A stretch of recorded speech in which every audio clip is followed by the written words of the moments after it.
All right, we looked at the east side of this block. Let's walk across the street and see the west side.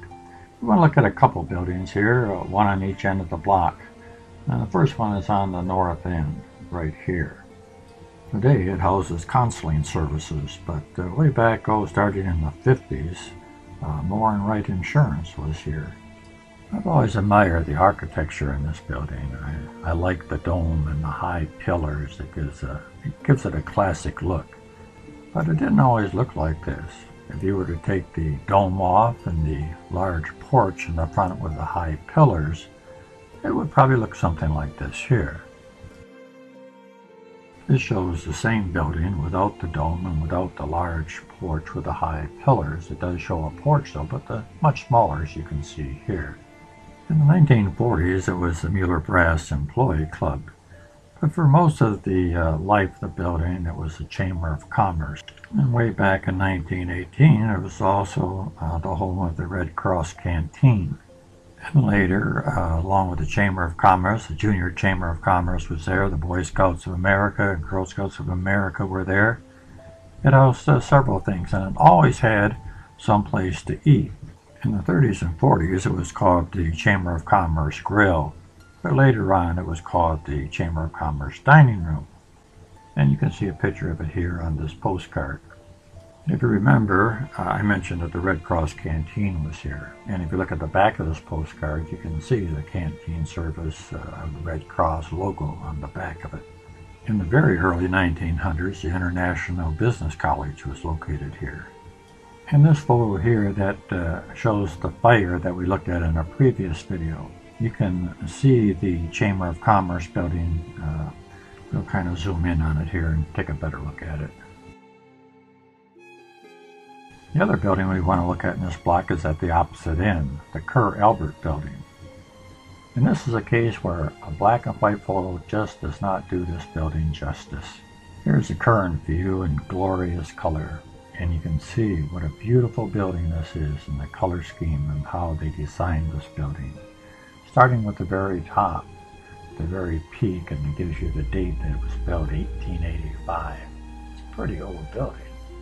And then along the roof line, you see what a beautiful decorative design that is. And then even below that, in the color of the actual brick, there's another design below that.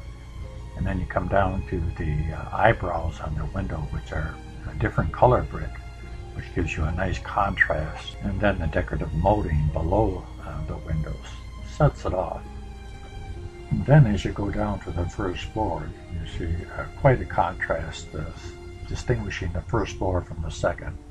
That large darker color there, and then the eyebrows with alternating colors over the windows. And then the striping on the columns, very sharp. As we move to the side of the building, we can see the difference in the color of the brick. I always thought this back portion was added on to the buildings at some later time, but it certainly matches the front of the building. And then when you look at the whole building on the side, you see it's quite symmetrical. They balance each other out. The front portion is exactly the same as the rear portion. Very nicely done. You can probably tell I enjoy good architecture in a building. The building has been very nicely restored. And you notice that the drop roof over the first floor has been removed, and certainly adds the appearance of the building. It puts it back in the original form. As far as the history of the building, one of the things that we can see for the type of business that was in there is that the north side of the building was always conducive for advertising, as you can see here with Kerr-Albert. But in the 50s, it was a Goodyear store, which I remember very well because I was in the tire business at the time with Firestone. And as we zoom in on this photograph here, you can see the Goodyear sign quite distinctly. It took up most of the side of the building. Before Goodyear, for decades, it was an automobile dealership. In the 40s, it was Peyton DeSoto Plymouth dealership, as you can see from the signage on the side of the building here. This would be the same Peyton that was next to the Desmond Theater later on, and if you look carefully through the directories, you'll see he was at a couple other locations as well. In 1946, you would have seen an ad like this for DeSoto. And if you look carefully, you see it says of all the DeSoto's cars ever built, 7 out of 10 are still running. I seriously doubt if they're still running today, however. And this would have been one of the cars that Peyton was selling. The 1946 DeSoto Suburban was designed to move people and luggage in style.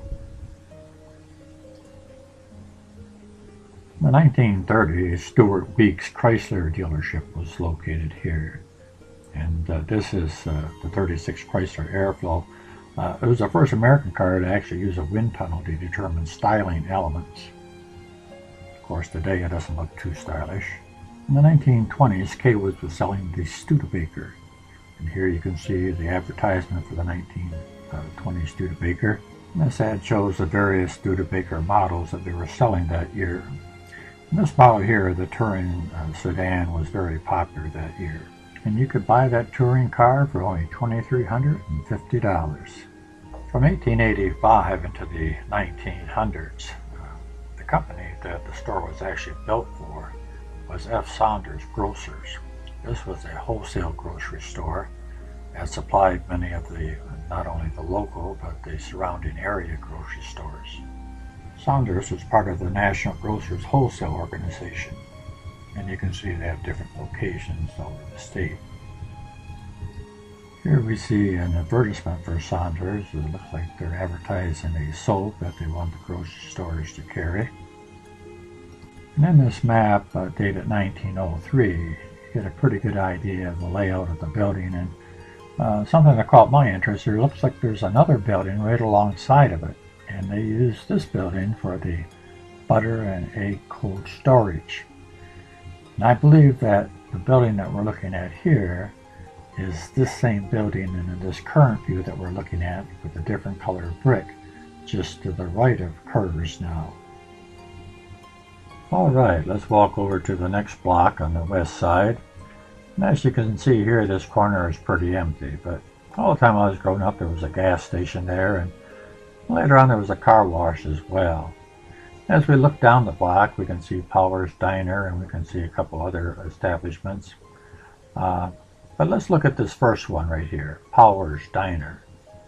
Unfortunately, today it's out of business. You can see the for sale sign there, and I think it's been for sale since at least 2009, and it's 2013 now. So it's a shame because it looked like a really neat place to eat, especially the interior of it. And here's a photograph of it when it was opened.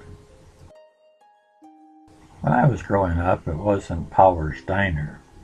Matter of fact, it was just called Powers. Officially, it was probably called the Powers Hamburger Stand, but everybody referred to it as Powers. Here's a photograph of Powers. To the right there, you can see the car wash when it was there. In Powers, there was a driveway on the right side and on the left, in and out, and kind of a circle that you went around Powers, and of course you could park and the car hops would come out and take your order. That was referred to as the idiot circle. I guess it's because all the idiots drove around to see who was there and to be seen, not so much to eat always. Those teenage idiots would drive around, and it would go from one Powers, which was this one, all the way up to the north end on Pine Grove by Thomas Crossing. And they would go around that idiot circle, and they would come on back and just keep making the rounds until they saw somebody they could know or somebody they would like to flirt with. Of course, this was before there was McDonald's and Burger Kings and all the fast food restaurants. Powers was built in 1937 by Dale Powers and his 3 brothers. Best way to describe their hamburgers today would be they're very similar to White Castle's. Very small, very delicious. There's not an awful lot left to look at in this block.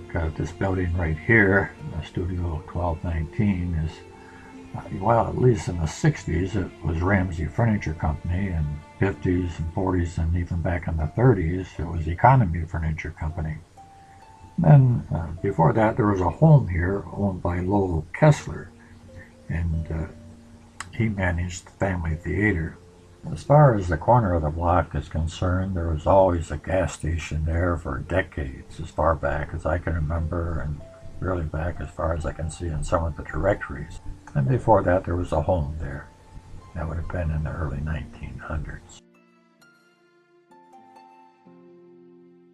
As we go across the street to the southeast corner of Court and Military, we have a couple of great pictures to show you in this corner.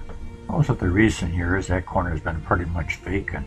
If you recall in a previous video, we talked about Jake's Tire Shop being in that block and later moving to this block. And right now we can get a pretty good look at what Jake's Tire looked like. Jake's Tire Shop was at this location in the 20s and the 30s. It was owned and operated by Jacob Bunninger, who lived upstairs on the second floor. And if we look closely, you can see that Jake's occupies two different buildings. The smaller one, where it says Jake's Used Tire Market, that was where they moved to after they were at the previous block that we looked at in a previous video. The larger building with the second floor used to be Walter's Furrier, and when they went out of business, Jake's took that over, made that into their main shop, and used the smaller location beside it for a used tire headquarters. And if you look close, you can see that it was a Goodrich dealer. You can see Goodrich signage quite prominently. You can also see on the awning Jake's Tire Shop. The next business just to the north of Jake's Tire Shop was Gibson Bakery, owned by Bob Gibson. And as we move to the next business just north of the bakery, which would have been on the corner, we come to the Schmood Meat Market. We have a picture of the inside of the market, but before we get to that, let's just kind of look over these automobiles that are parked out front.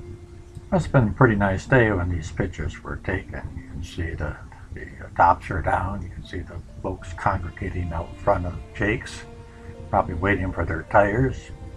You can see the Goodrich delivery truck that Jake's owned in the background, and of course these really sharp-looking vehicles in the front. The meat market was owned by the Schmood brothers, Otto and Charles, and they were there a lot of years, all the way back from the early 1900s, 1907 for sure, for probably 50 years. I know it went up past 1946. In this photograph here, which is probably taken not too long after the open, in the early 1900s, I'm sure, you can see the signage for their meat market. It was still Schmood's at that time.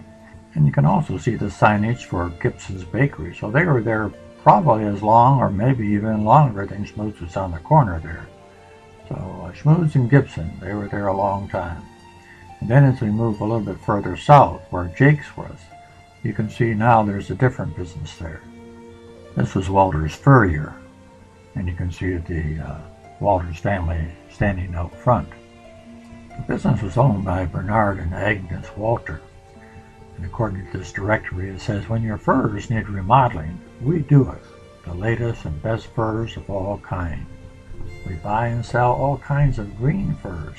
A green fur was a fur that had not been fleshed and dried on a stretcher. A green hide is just skinned off the animal and nothing else done to it. They can be frozen and sold at a later time. Notice in this photograph, there's trees in this photo. But in this photograph here, the trees have been removed. And in this photograph here, everything's been pretty much removed. As we look north down Military, we see Union Street there on the left, just beyond the Marathon Station.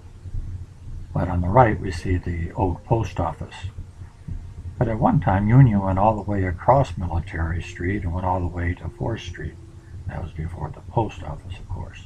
The post office before the one on Military Street was, of course, the custom building here on Water Street that you see in this postcard. And the one after the post office on Military Street is the current post office, which is pictured here on 32nd Street. In our next video, we'll head south. As we go out of town, we'll notice fewer and fewer buildings that we can look at. But there'll be something pretty much in every block until at least we get to Griswold Street.